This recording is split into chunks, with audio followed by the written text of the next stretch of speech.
ದೀಪಗಳಿಂದ ಕೂಡುತ್ತಿತ್ತು. ಇವತ್ತಿನ ಲೈಟ್ಗಳಿರಲಿಲ್ಲ, ರಸ್ತೆಗಳಲ್ಲಿ ಪ್ರಯಾಣಕ್ಕೆ ಬಹಳ ಅಸ್ತವ್ಯಸ್ತ ಇತ್ತು. ಅಗಲೀಕರಣವಿಲ್ಲ, ಯಾವುದೇ ಒಂದು ಟ್ರಾಫಿಕ್ ಅಂತ ಒಂದು ವ್ಯವಸ್ಥೆಯನ್ನು ಇವತ್ತು ಬದಲಿಸಿ ಇವತ್ತು ಸಿಂದಗಿಯನ್ನು ಒಂದು ವಿಶೇಷವಾಗಿ ಎಲ್ಲರೂ ಕೂಡ ಆಕರ್ಷಣೀಯವಾಗಿ ಕಾಣ್ತಕ್ಕಂಥ ಒಂದು ನಗರವನ್ನಾಗಿ ಮಾಡುವಲ್ಲಿ ಮಾನ್ಯ ಶಾಸಕರ ಒಂದು ಕೆಲಸ ಬಹಳ ಒಂದು ಪ್ರಶಂಸನೀಯ ಅಂತಕ್ಕಂಥ ಮಾತನ್ನು ಈ ಸಂದರ್ಭದಲ್ಲಿ ಹೇಳಿಕೆ ಇಚ್ಛಿಸುತ್ತೇನೆ.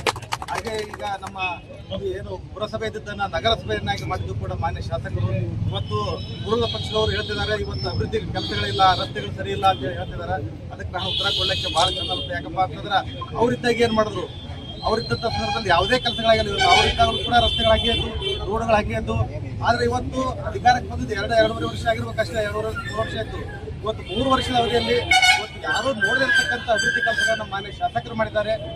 ಹಾಗೆ ಇವತ್ತು ಈ ರಾಜ್ಯದಲ್ಲಿ ನೋಡ್ತಾ ಇದ್ದೀವಿ, ಕಾಂಗ್ರೆಸ್ ಪಕ್ಷ ಅಧಿಕಾರಕ್ಕೆ ಬಂದಾಗಿಂದ ಯಾವಾಗ ಕಾಂಗ್ರೆಸ್ ಪಕ್ಷ ಅಧಿಕಾರಕ್ಕೆ ಬಂದಿದೆ ಅಂತ ಒಂದು ಸಂದರ್ಭಗಳಿಗೆ ಏನು ದಲಿತರಿಗಾಗಿರ್ಬೋದು, ಕೂಲಿ ಕಾರ್ಮಿಕರಿಗಾಗಿರ್ಬೋದು, ಹಾಗೂ ಮೂಲಭೂತ ಸೌಲಭ್ಯಗಳಾಗಿರ್ಬೋದು, ಎಲ್ಲ ವಿಚಾರ ಇಟ್ಕೊಂಡು ಕಾಂಗ್ರೆಸ್ ಪಕ್ಷ ಕೆಲಸ ಮಾಡಿಕೊಂಡೇ ಬಂದಿದೆ.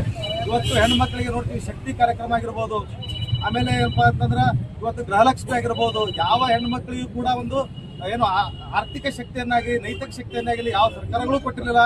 ಸಿದ್ದರಾಮಯ್ಯ ಸರ್ಕಾರ ಕೊಟ್ಟಿದೆ.